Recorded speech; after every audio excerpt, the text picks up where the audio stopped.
Hello bachcho, let's see this question. The question says a liquid freezes at 7 degrees centigrade and boils at 77 degrees centigrade.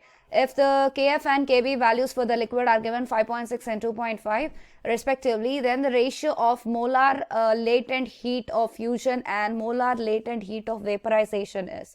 तो हमें यहाँ पर molar latent heat of fusion and latent heat of vaporization की ratio बताने के लिए बोल रहे हैं. As we no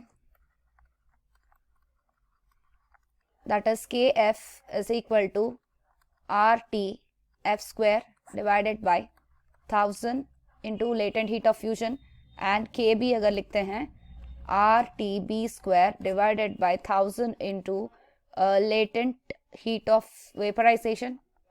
This is equation 1 and this is equation 2.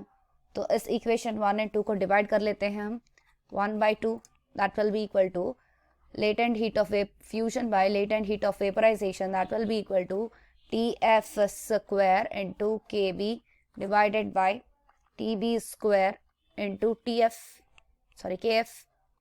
This is Kf. तो अब हम values यहाँ पर mention कर लेते हैं.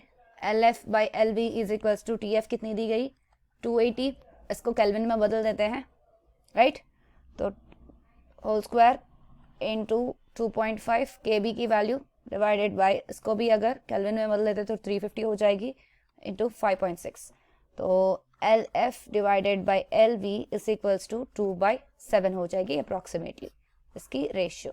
अगर ऑप्शंस में देखें तो हमारी ऑप्शन बन जाएगी option C is the correct answer. I hope you understand it well. All the best.